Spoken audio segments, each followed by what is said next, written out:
निपुण भारत अभियानाअंतर्गत विद्यार्थ्यांच्या शैक्षणिक गुणवत्तेत अपेक्षित सुधारणा न दाखवणाऱ्या शिक्षकांवर कठोर कारवाई करण्यात येईल असा स्पष्ट इशारा प्राथमिक शिक्षणाधिकारी निलेश पाटील यांनी दिला आहे।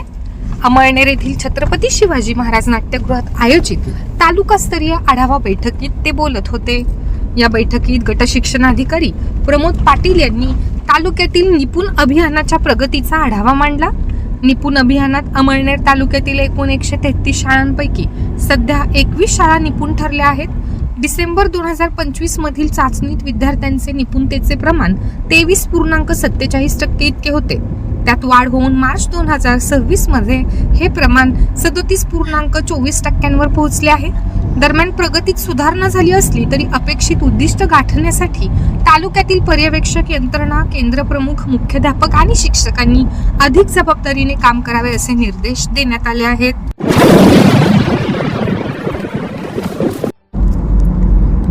महाराष्ट्र शासनाने प्रत्येक ग्रामपंचायतमध्ये पुण्यश्लोक अहिल्यादेवी होळकर यांच्या जयंती दिनी कर्तबगार महिलांना पुण्यश्लोक अहिल्यादेवी होळकर महिला सन्मान पुरस्कार देण्याचे स्पष्ट आदेश दिले आहेत। मात्र जळगाव जिल्ह्यात विधान परिषद आचारसंहिता सुरू असल्याने अमळनेर तालुक्यातील तब्बल 43% ग्रामपंचायतींनी पुरस्कार वितरण केले नाही।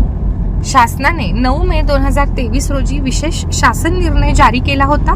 त्यानुसार दरवर्षी 31 मे रोजी अहिल्यादेवी होळकर यांच्या जयंतीचे औचित्य साधून ग्रामपंचायत क्षेत्रातील 2 कर्तबगार महिलांना पुण्यश्लोक अहिल्यादेवी होळकर महिला सन्मान पुरस्कार देऊन सन्मानित करणे बंधनकारक करण्यात आले आहे। त्यासंबंधी विविध संघटनांच्या शिष्टमंडळाने माननीय जिल्हाधिकारी रोहन घुगे साहेब यांची भेट घेऊन अंमलबजावणीची मागणी केली होती। मात्र तालुक्यात 57% ग्रामपंचायतीत या पुरस्कारांचे वितरण केले अशी प्राथमिक माहिती आहे। आचारसंहितेत कोणतेही लाभाचे कृत्य करू नये असेही पत्रक असल्याने ग्रामसेवक गोंधळात होते। त्यामुळे काही ग्रामपंचायतींनी पुरस्कार वितरण केले नाही। शासनाचा आदेश केवळ कागदावरच राहिला आहे, त्याची प्रभावीपणे अंमलबजावणी झाली नाही असे आरोप काही संघटनांमार्फत करण्यात आले। जळगाव जिल्ह्याची विधान परिषदेची आचारसंहिता सुरू आहे, त्यामुळे ग्रामसेवकांनी पुरस्कार वितरण केले नाहीत। आदल्या रात्री ऐनवेळी पुरस्कार वितरण करायला हरकत नाही असे आदेश सोशल मीडियावर आले, ते काहींनी पाहिले म्हणून पुरस्कार देण्यात आले। मात्र काहींनी रात्री संदेश पाहिले नाहीत म्हणून पुरस्कार राहिले। अहवाल मागितला आहे। आचारसंहिता संपल्यानंतर पुरस्कार वितरित करण्यात येतील। एन.आर. पाटील, गटविकास अधिकारी, पंचायत समिती अमळनेर। शासनाचा आदेश असतानाही कर्तबगार महिलांचा सन्मान करण्यास ग्रामपंचायती टाळाटाळ करत असतील तर हा शासनाचा अवमान आहे। ग्रामपंचायतमध्ये या आदेशाची कडक अंमलबजावणी झालीच पाहिजे। ज्यांनी कुचराई केली आहे त्यांच्यावर प्रशासनाने कारवाई करावी अशी मागणी धनगर समाज कर्मचारी संघटनेचे माजी जिल्हाध्यक्ष D.A. धनगर यांनी केली आहे।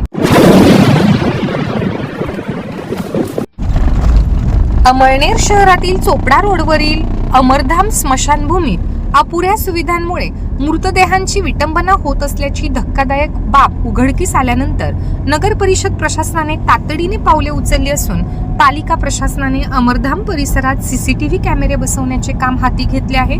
तसेच मुख्य प्रवेशद्वाराच्या बांधकाम देखील युद्ध पातळीत पूर्ण केले जात आहे। ते पूर्ण होईपर्यंत तिथे तात्पुरती व्यवस्था करण्याचे आदेश ठेकेदाराला देण्यात आले आहेत। तसेच अंत्यसंस्कारासाठी अपुरे सरण आणि भटक्या कुत्र्यांचा बंदोबस्त करण्यासाठी स्मशानभूमीत कायमस्वरूपी कर्मचाऱ्यांची नेमणूक करण्याची प्रक्रियाही सुरू करण्यात आल्याचे पालिकेकडून सांगण्यात आले।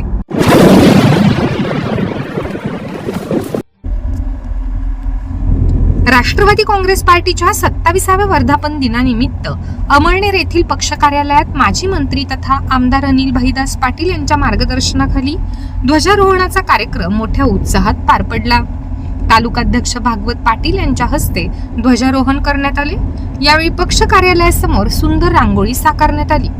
अमळनेर मतदारसंघात आमदार अनिल पाटील यांच्या नेतृत्वाखाली पक्षाची संघटनात्मक ताकद कशी वाढली याची माहिती देत पाटील यांनी तालुक्यातील सर्व संस्थांवर राष्ट्रवादीचा झेंडा फडकेल असा विश्वास व्यक्त केला।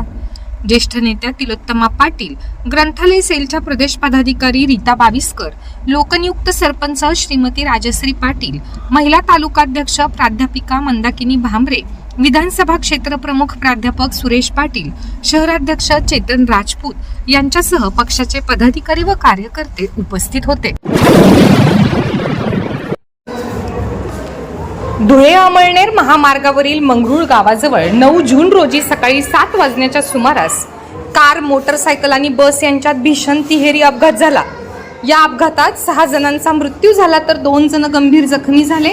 अतिवेगाने व निष्काळजीपणे वाहन चालवून अपघातास कारणीभूत ठरल्याप्रकरणी बलेनो कार क्रमांक GJ 19 AF 3147 चा चालक आदित्य चंद्रकांत महाजन वय वर्ष 23 याच्या विरुद्ध अमळनेर पोलीस ठाण्यात गुन्हा दाखल करण्यात आला आहे.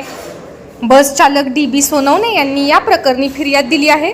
सुरेश माळी, नंदलाल महाजन, निर्मलाबाई महाजन, अनिता महाजन, निलेश तावडे व फाल्गुनी भोई यांचा या अपघातात मृत्यू झाला होता. कार चालक आदित्य महाजन व दीपक पाटील हे जखमी असून त्यांच्यावर उपचार सुरू आहेत. कार चालकाने विरुद्ध बाजूने येणाऱ्या वाहनांना दिलेल्या जोरदार धडकेमुळे हा अपघात घडला. पोलिसांनी भारतीय दंडविधान व मोटर वाहन कायद्यानुसार गुन्हा नोंदवला असून पुढील तपास पोलीस उपनिरीक्षक शरद काकळीस करीत आहेत.